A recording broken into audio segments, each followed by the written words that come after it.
Vamos ler as Escrituras. Assim diz o Senhor dos Exércitos, o Deus de Israel: melhorai os vossos caminhos e as vossas obras, e vos farei habitar neste lugar. Não vos fieis em palavras falsas, dizendo: templo do Senhor, templo do Senhor, templo do Senhor é este. Pai, eu rogo que o Senhor possa se expressar, nos usar, para que os teus filhos sejam orientados, encaminhados, e ajuda-nos, Senhor, a ver onde temos que colocar a nossa fé. Em nome de Jesus. Amém. Podeis assentar.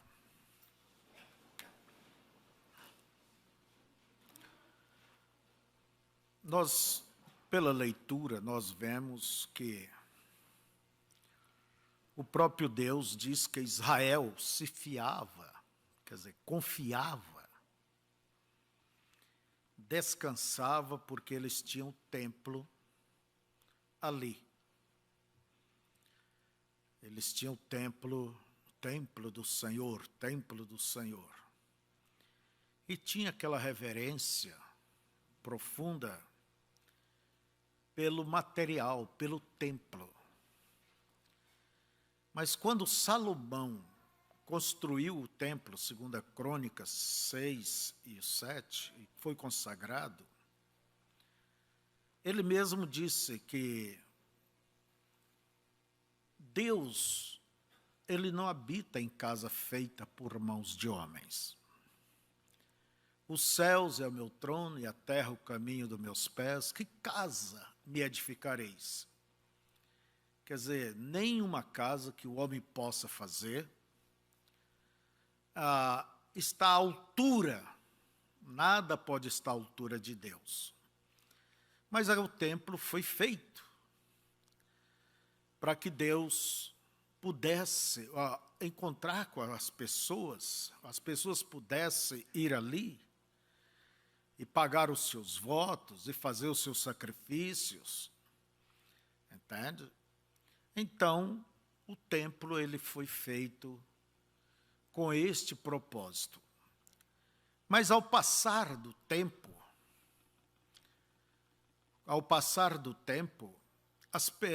perdeu a visão do propósito. E pensava que o templo era o próprio, que Deus era o templo. Então, o templo representava a presença de Deus. Quando o templo foi inaugurado, a presença, a glória de Deus veio ali, encheu. Salomão fez aquela oração: Senhor, se teu povo pecar, se eles forem levados à terra distante, e mais ele olhar aqui para cá, que o Senhor ouça nos céus. Depois Deus disse: ouvi a tua oração. Agora, se me obedeceres, se andar em meu caminho, sim, caso contrário eu tirarei, quer dizer, tudo da minha frente. Então Deus não está agarrado, entende, ao templo, mas o povo de Israel, entende, o objetivo de Israel, com o tempo, não passou a ser Deus. Não passou a ser Deus, mas para obedecer, para ter companheirismo, mas simplesmente o templo. Vamos dizer a mesma coisa hoje. se forma uma denominação, uma igreja, e a igreja do Senhor, põe o nome nela, denominação, e a confiança do povo vai ficando para aquela denominação. Entende? As pessoas acham, porque pertence àquela denominação, como Israel tinha ali o templo, fazia suas oblações, e isso atendia tudo. Então as pessoas confiam na sua denominação. Assembleia de Deus, a Igreja do Poder de Deus, Batista, Metodista, Adventista. Então, é o mesmo Espírito. Templo do Senhor, a Igreja do Senhor, a Igreja do Senhor, a Igreja do Senhor. E não vamos tirar o corpo fora. Porque Deus tem nos enviado uma mensagem para este tempo. Deus tem cumprido a sua promessa de Malaquias 4. Ele tem enviado o seu profeta, ele tem cumprido as suas promessas, tem trazido a palavra, mas da mesma forma como o templo tomou lugar de Deus, entende? A mesma coisa tomou lugar, as denominações se formaram, denominações. Palavra denominação quer dizer dar-se o nome. Você é um cristão? Não, eu sou um batista. É um cristão? Não, sou uma da cruzada. E aí vai. É você um cristão? Não, eu sou da mensagem. É a mesma coisa. É a mesma coisa. E acha porque eu fui batizado em nome de Jesus, eu estou na ceia, então é a mensagem, eu creio num mensageiro, eu creio nisso, eu creio naquilo, é a mensagem. Irmãos, e a pessoa termina perdendo aquele temor, termina perdendo aquela visão de Deus e faz o quê? Uma denominação também.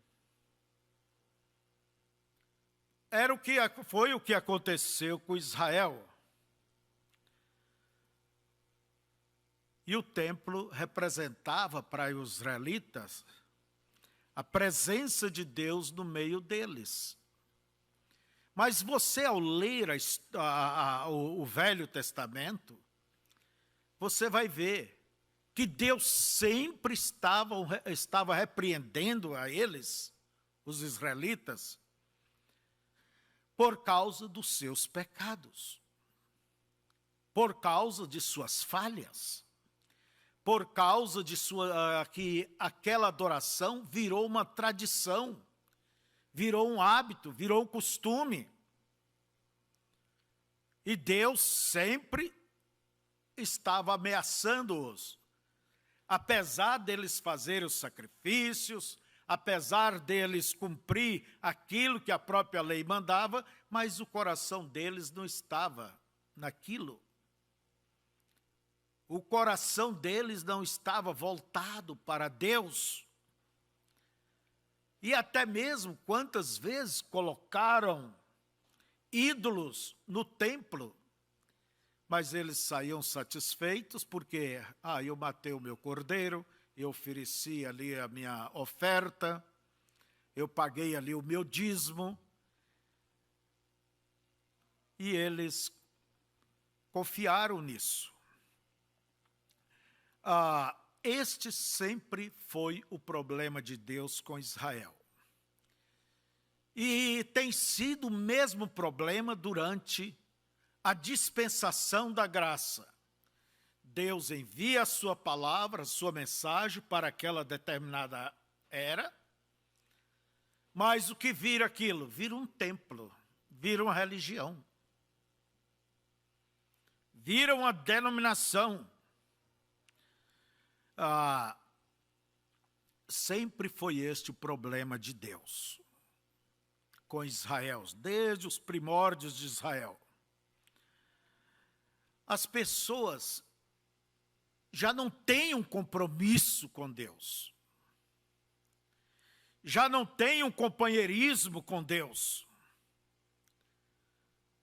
mas pensa que só por ser membro, por pertencer a Israel, já estava para lá de bom.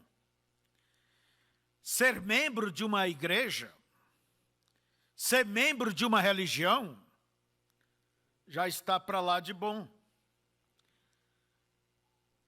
E acrescentam seus dogmas, suas tradições. E vemos que Isaías, capítulo 28, Deus diz que era regra sobre regra. Deixa eu me ler aqui. Um pouco aqui, um pouco ali. Deixa eu me ver.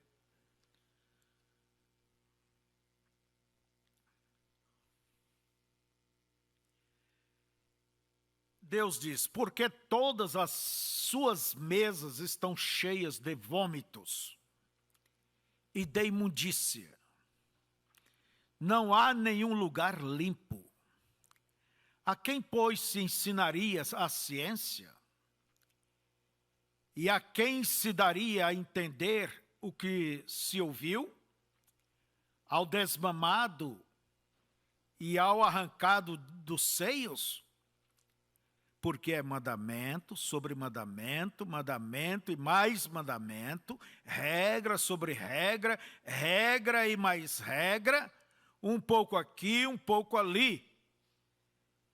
Pelo que, por lábios gaguejantes e por outra língua, falará este povo. Ao qual disse, este é o descanso, dai descanso ao cansado. E este é o refrigério, mas não quiseram ouvir. Preferiram o quê? Suas regras, suas lavações de panelas. E nós vemos que Jesus, ele foi perseguido, morto, acusado por transgredir o sábado. E a palavra sábado quer dizer descanso. É um descanso físico, como nós temos o domingo, mas apontava para quem aquele descanso? Apontava o natural, apontando para Cristo. Por isso Jesus disse, vinde a mim todos vós que estáis cansados.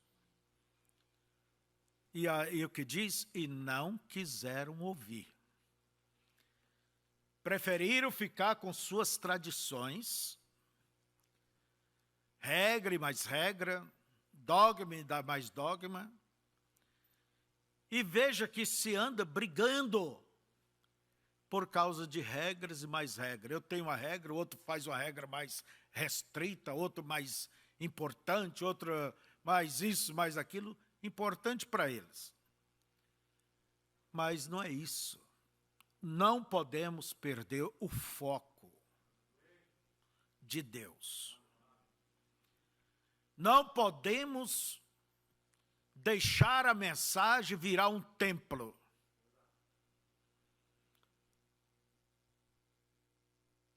Não se pode fazer como Israel fez. E a Escritura diz que também, em 2 Timóteo 5, que nós vivemos nos dias de aparência de piedade. O que é aparência de piedade? De temor de Deus. Fala-se de Deus, como Israel falava, templo do Senhor, templo do Senhor. Entende? mas negando o que realmente significa piedade, o que significa o Senhor. Então, irmãos, por isso que Deus condena Israel lá em Isaías capítulo 2, do que me serve a multidão de vossos sacrifícios? Já estou cansado, não suporto mais. Se eu quisesse, não pediria a ti, ó Israel, meus são os animais do campo. Já não suporto mais. Quando estende as vossas mãos, eu não vejo, eu não escuto. Por quê?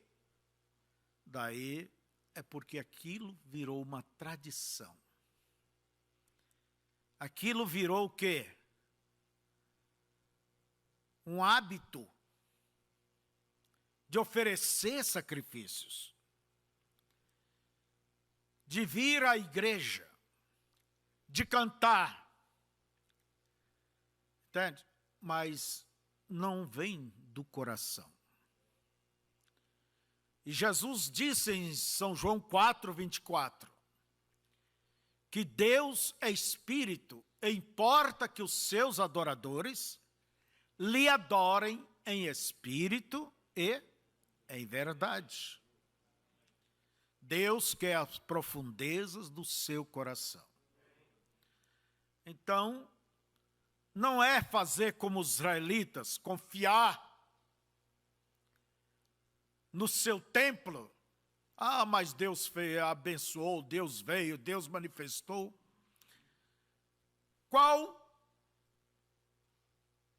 Todos esses templos denominacionais, quais deles que Deus não começou? Deus começou. O mover de Deus, a revelação de Deus, mas o que eles se tornaram? Filhas da grande prostituta. Filhas da grande prostituta. E Deus, então, diz que eu não aguento mais a vossa aglomeração. Já não suporto, nem os dias solenes. E tudo girava em torno ali. Era o templo. Mas eles perderam o foco. E aí está uma das coisas mais sérias, você perdeu o foco de Deus na sua vida. E quando as coisas são levadas de uma maneira tradicional, não há sinceridade. Não há sinceridade, não há temor.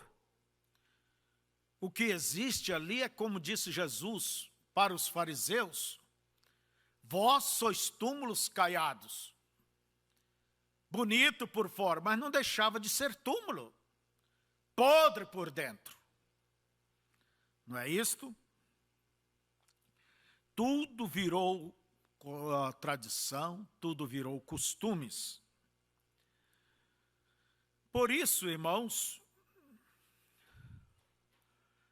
é que Jesus disse que devamos adorar a Deus em espírito e em verdade. Quando Jesus conversava com aquela mulher samaritana, pode ver que ela já levou a coisa para o lado da disputa religiosa. Nossos pais adoraram neste monte, o nosso próprio pai Jacó que cavou esse poço, e vocês dizem que é adoração lá em Jerusalém, quer dizer, lá do templo.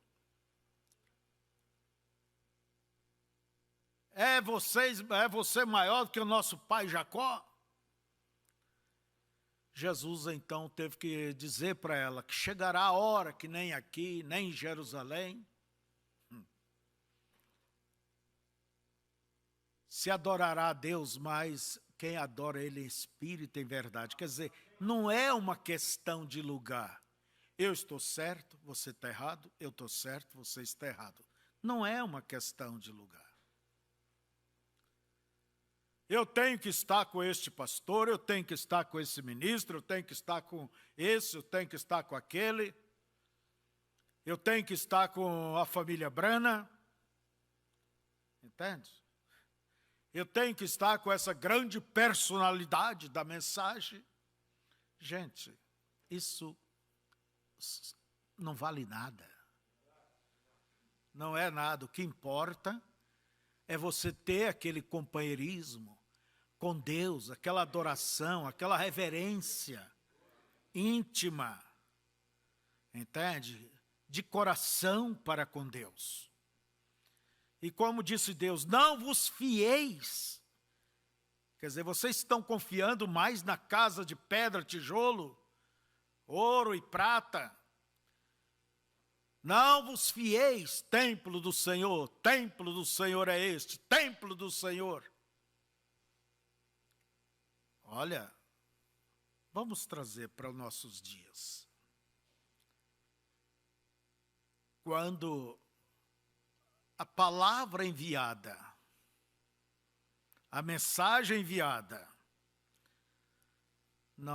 para muitos não está passando de um blá blá blá, uma conversa de papagaio. A mensagem, a palavra, a mensagem, o profeta, ou isso e aquilo, e a vida conta outra história. A vida, e se tornou aquilo tão insuportável para Deus, que Deus permitiu um rei ímpio, Nabucodonosor, destruir o templo, matou milhares ou milhões deles, e levou uma pequena parte cativa para a Babilônia. Você diz, por que isso? Irmãos, Deus estava eliminando, ajudando Israel a voltar para o caminho correto. O templo foi destruído. Agora eles não poderiam mais dizer templo do Senhor, templo do Senhor. Já não oferecia mais sacrifícios ali. Já não havia mais tradições ao redor daquilo. Então, aquela destruição trouxe consciência para aqueles poucos privilegiados que foram em cativo, para que eles vissem a essência, a mensagem. E mesmo quando eles retornaram 70 anos depois, você pode observar que ali estava Deus, de novo, reclamando deles, dizendo que eles estavam fazendo como seus pais. O homem sempre é o homem, não adianta.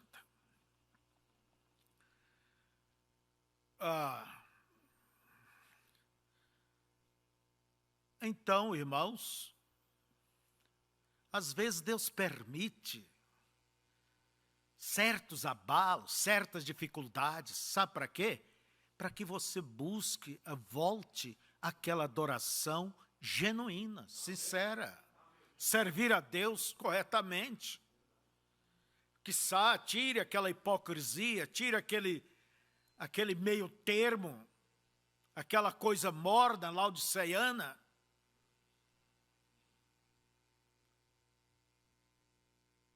Então, Deus disse, não fieis nisto, templo do Senhor, mensagem do Senhor. O que seria a mensagem sem os seus seguidores, sem os seus membros? Os que crê, membro é aquele que crê e põe em prática. É isso aí. Então, irmãos, o que havia ali no templo? vamos voltar um pouco à história. Deus havia dado a arca, aliás, as leis, ali no Monte Sinai. E para guardar as leis foi feito um cofre, um baú, a arca, né? E foi colocado ali as tábuas da lei. Mais tarde também foi colocado ali a vara de Arão, que havia florescido, como também um pouco daquele maná. E para guardar este baú foi feito uma tenda enorme. Tudo isto era tipo, né? E a arca viajou com Israel durante a sua peregrinação pelo deserto. E quando eles entraram na terra da promessa, essa arca ficou ali em Siló. Em Siló. E as pessoas, e Israel confiava naquela arca. Que ali estava Deus, e de fato ela representava a palavra. E quando Eli e os seus filhos, Eli cobrindo o pecado de seus filhos, é o que muitos pais fazem, né? Cobre o pecado de suas filhas, filhos. Acha que pecado em filho não é pecado. Mas o que Deus permitiu? Que naquela batalha contra os filisteus levaram até a arca. Levaram e a arca ficou para lá e depois voltou para a terra de Israel, mas ela não voltou mais para Siló. E aquele lugar aonde antes jazia a arca, Siló, foi destruído, foi acabado, arrasado, tudo aquilo.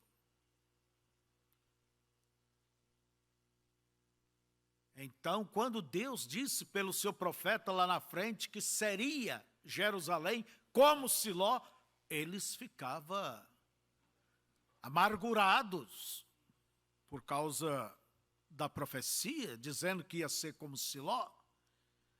Prenderam a Jeremias e aí por diante, não é? Então, mais tarde vemos que a arca ela foi para Jerusalém. Foi feito um templo, uma casa, não mais uma coisa de pano, mas uma casa de material, de ouro. Era a casa mais bela daquele mundo de então. E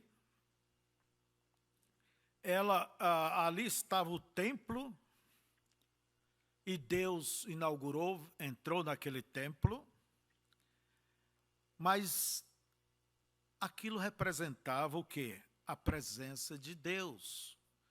Deus havia se agradado. Deus estava se agradando de Israel.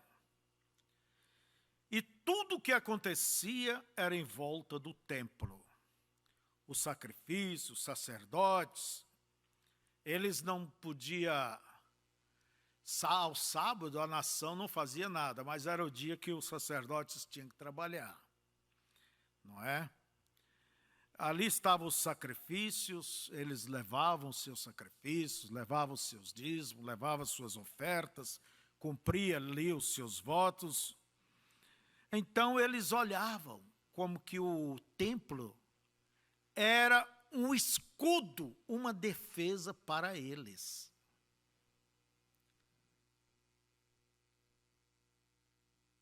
E ao olhar desta forma, eles passaram a negar a palavra, desobedecer as Escrituras.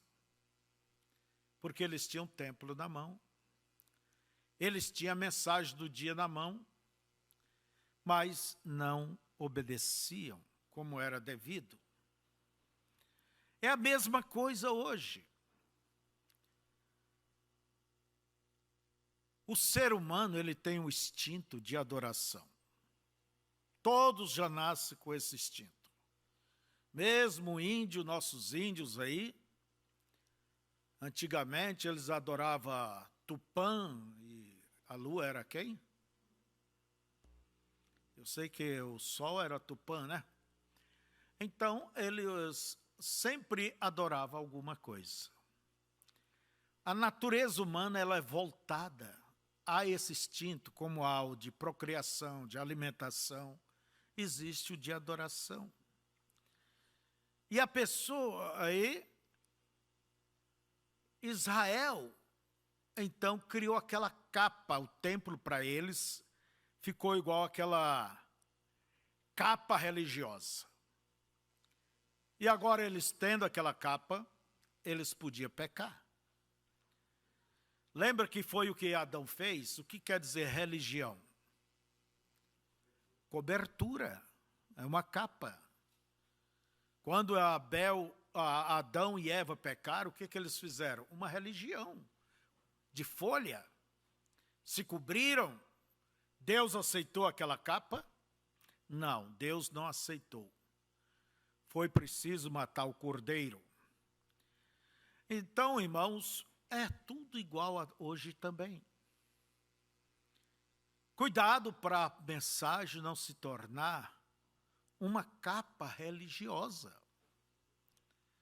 Como se tornou as denominações, cada um tem sua capa religiosa, luterano, wesleyano, que é os presbiterianos, né? Se torna o quê? Uma capa religiosa. Eu pertenço, por exemplo, à mensagem. Eu fui batizado, eu tomo da ceia, eu creio no profeta, no mensageiro. Mas como vai a sua conduta? Como vai o seu coração, o seu companheirismo com Deus? Então, eu não estou agora falando de denominações. Não. Vamos julgar, cada um julgue a si mesmo. O que significa a mensagem para você? Um escudo, uma capa religiosa? E sabemos que à medida que vai passando o tempo, eu vejo como é inevitável a coisa deixar de ir para este lado. Por isso Deus disse, oxalá fora frio ou quente, porque é esmorno. Quer dizer, uma vida meia boca, meio termo, como se diz.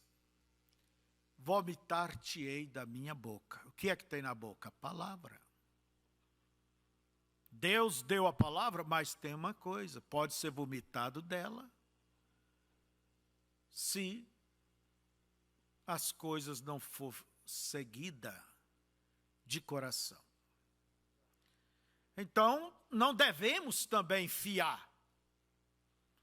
Eu creio no mensageiro, eu creio na mensagem. Você tem que obedecer à palavra, à mensagem. E é o que se vê, que há muitos que simplesmente não se importam.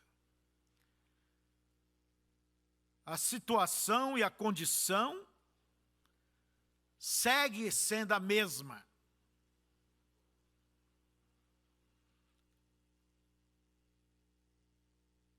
E acontece coisas dentro da mensagem que nem em um sistema denominacional acontece.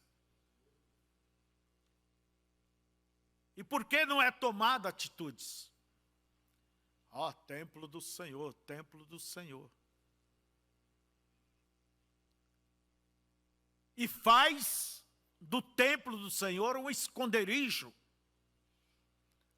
para se pecar.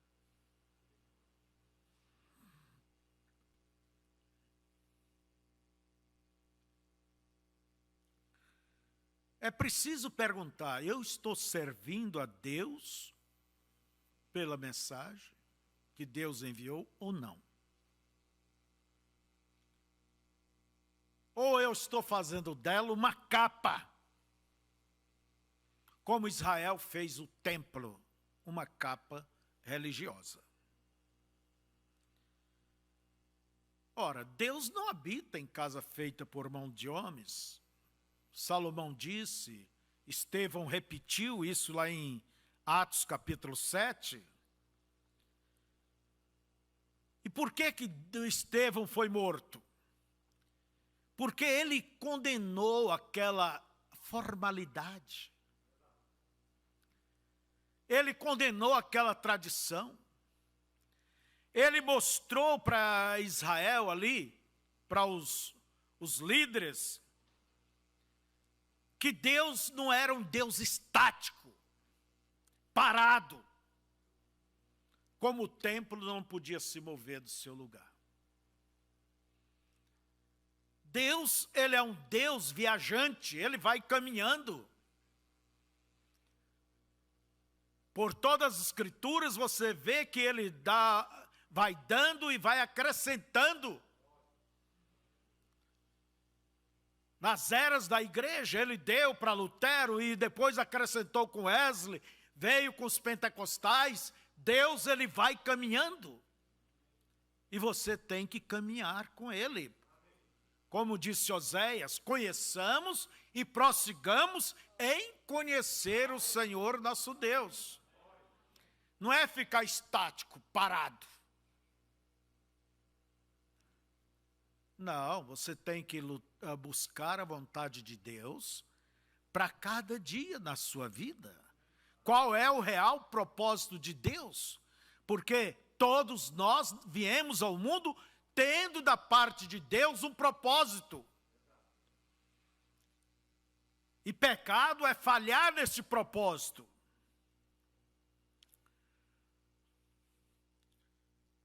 Nós vemos que Deus é um Deus que caminha. Quando Roma dominava o mundo, a Igreja Católica dominava o mundo, as eras negras e tudo, né? Deus enviou Lutero, e Lutero saiu com a parte da palavra dizendo: o justo viverá da fé. E aquilo causou o quê? Uma reforma, uma revolução. Lutero traduziu a Bíblia e o povo tomou noção da verdade. Mas quando aquela geração se foi, lá pela terceira geração, já estava formado os luteranos. Criaram um templo, uma religião. Mas Deus parou ali? Não. Deus enviou outra palavra. Sem a santificação, ninguém verá Deus. Vai, Wesley. E João Wesley pregou a palavra. Não adianta crer só em Deus, você tem que viver. Separe-se disso, daquilo. E a mensagem de Wesley correu o mundo. Era a porta aberta para aquela era. Mas também o que houve, o ciclo da vida passou e chegou à morte, se organizaram. Olha os metodistas ali. Olha os presbiterianos. Olha os batistas. Quer dizer, eles se tornaram um templo a ponto de... Eu sou um batista, estou tranquilo. É você um cristão? Não, eu sou assembleiano. É você um cristão? Não, eu sou da mensagem.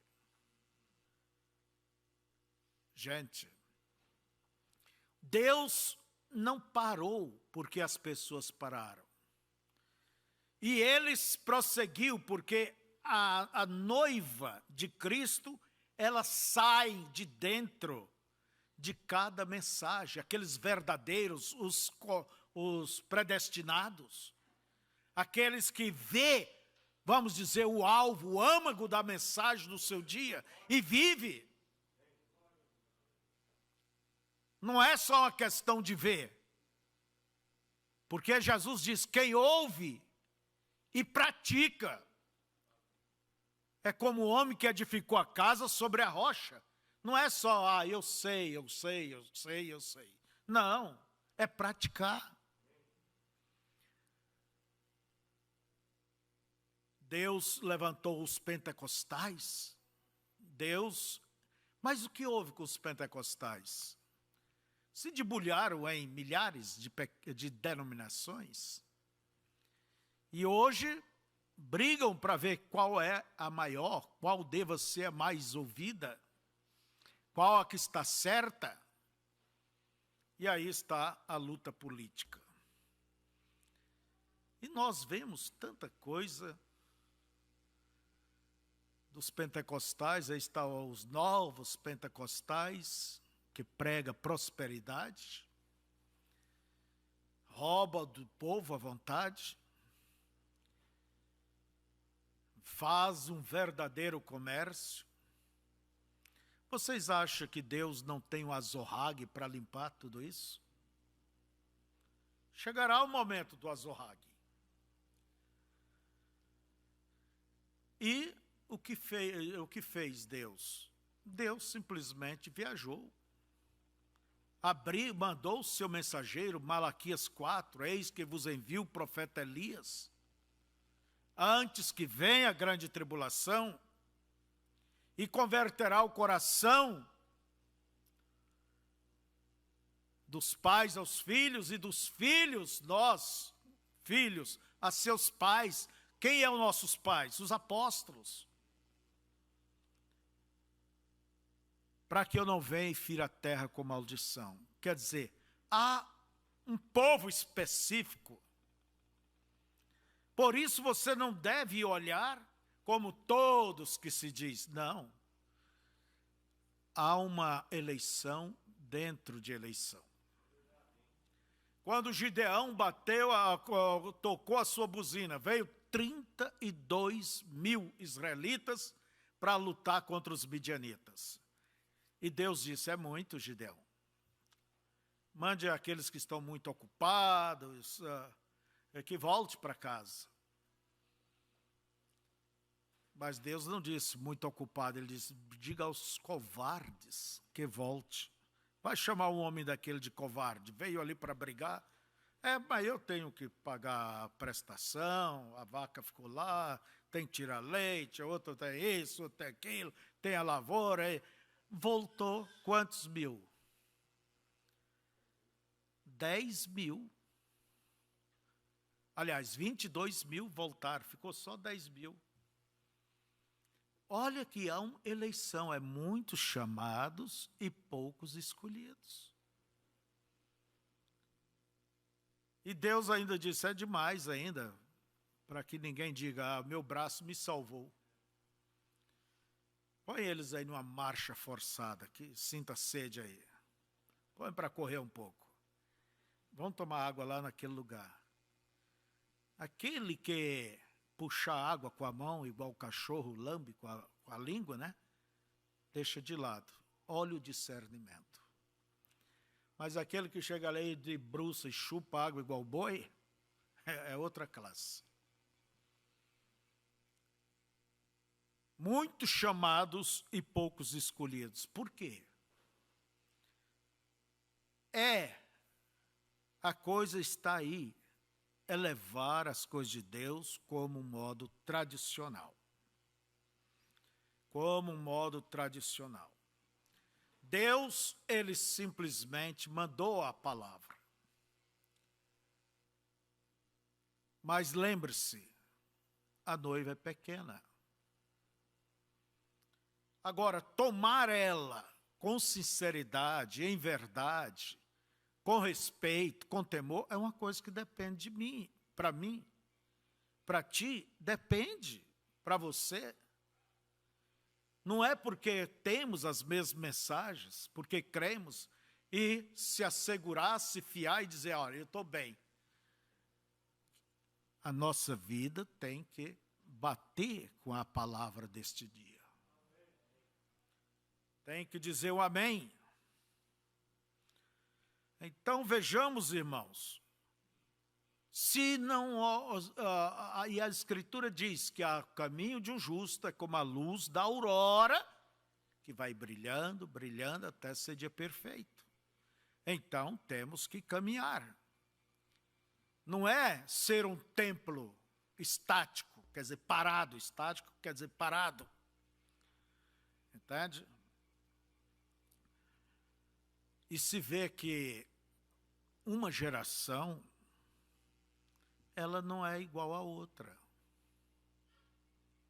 Sempre uma geração que vem, ela é mais fraca do que a que foi, ou está indo.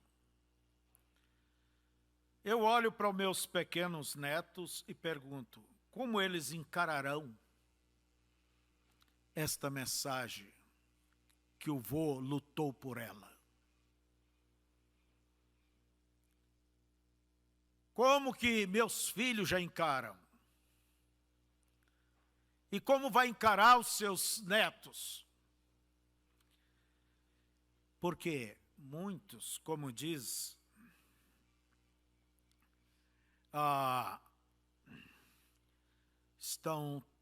têm a mensagem como uma segunda natureza religiosa, sabe? Uma segunda pele. Agora nós vemos que isso aconteceu em cada tempo, com os luteranos, com os nazarenos, com os pentecostais, com batista, metodista, entende? Com assembleianos, com todos cruzados e assim por diante. Então, irmãos,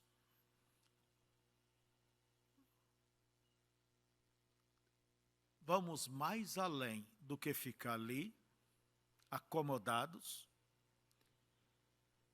fiados nisto, templo do Senhor, a mensagem do Senhor, templo de Deus, Deus está nela. Mas se não há aquela obediência de coração,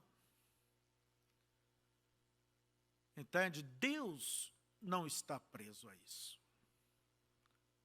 Por isso ele disse para Salomão, que desde que obedecesse, ele não tiraria os olhos daquilo. Mas se desobedecesse, se fizesse o que não deveria ser feito, ele varreria tudo da frente dele.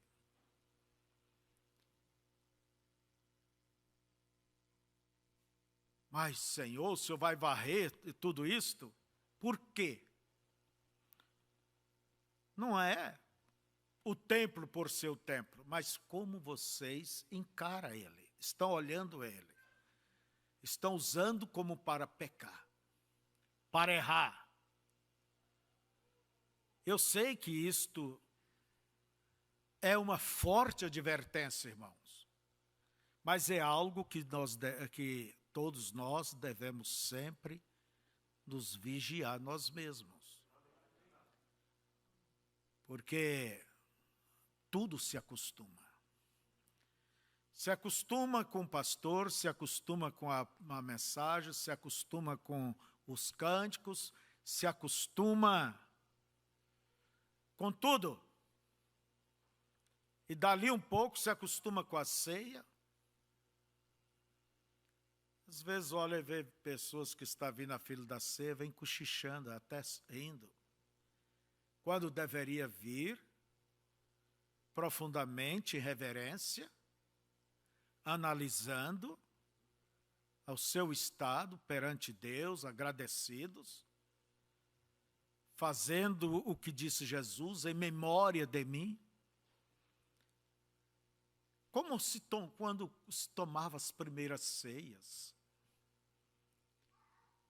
antes de chegar à igreja, vir,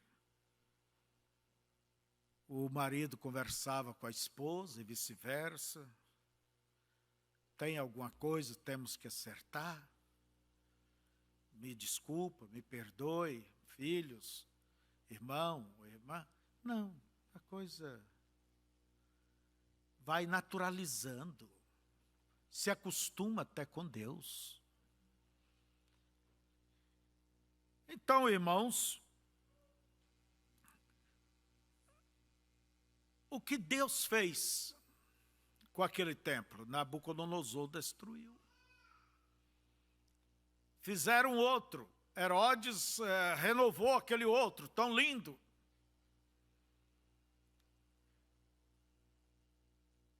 Jesus chamou a casa do Pai. Mas o que houve no ano 70 da nossa era? Deus varreu tudo aquilo. E os judeus já não tem mais, os judeus, aonde oferecer sacrifício.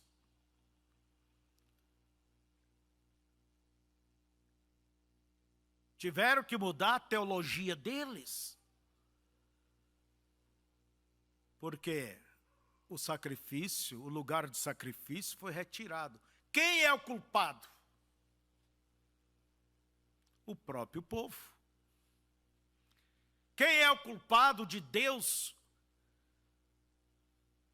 ter deixado os luteranos para trás? É o próprio povo. É os pentecostais, é o próprio povo. É isto. Não seja você culpado. Então, não seja você culpado por Deus virar as costas. Então, não vos fieis só porque eu tenho, eu creio. Não, irmãos, é preciso entrar no espírito da mensagem. Está no espírito da palavra. Do que fazer uma religião, um escudo, uma capa, uma cobertura humana e achar que está garantido. Que Deus possa nos dar este entendimento espiritual. Possa nos dar essa visão espiritual, ver a realidade, o que é preciso em tudo isso. E não confiar em suas próprias obras, não confiar porque você tem as mensagens, tem a palavra, tem o pastor, tem a ceia.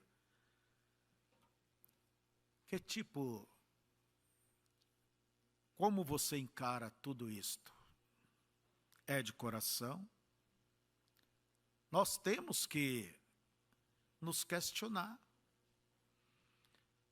Estamos vendo que isso aconteceu com Israel, e a Bíblia nos diz que tudo que aconteceu ali é uma advertência para todos nós.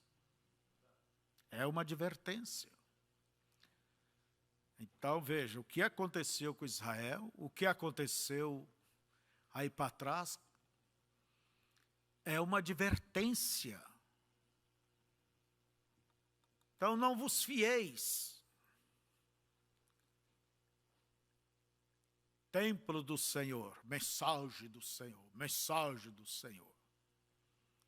É a mensagem do Senhor, mas a mensagem tem o conteúdo, tem um objetivo, que é nosso coração, que é nossas vidas. Fiquemos de pé. Pai querido, santo, não nos deixe, Senhor, perder a visão, como tu disseste nessa era. Compre ouro provado de mim, e isso é o caráter cristão. e colírio para os vossos olhos, para que possam ver. Ó Deus, ver o âmago, a verdade, o espírito desta palavra. Caso contrário, só teremos a letra sem o espírito, Pai. Ajuda-nos, Senhor. Abençoe o teu povo em tudo. Os guarde, Senhor. Não queremos viver somente, não queremos que tudo se torne somente um ritualismo, uma tradição, um hábito. Por isso, Pai, desperte os nossos corações para Ti. Que cada um possa, ó Deus, se voltar para o Senhor. E eu peço que o Senhor nos converta, Pai. Cada dia nos fazendo melhores crentes, melhores filhos e filhas. Perdoa nossos pecados, perdoa, Senhor, nossas falhas. Em nome de Jesus Cristo, seja com todo o teu povo, é a minha oração. Em nome de Jesus, amém.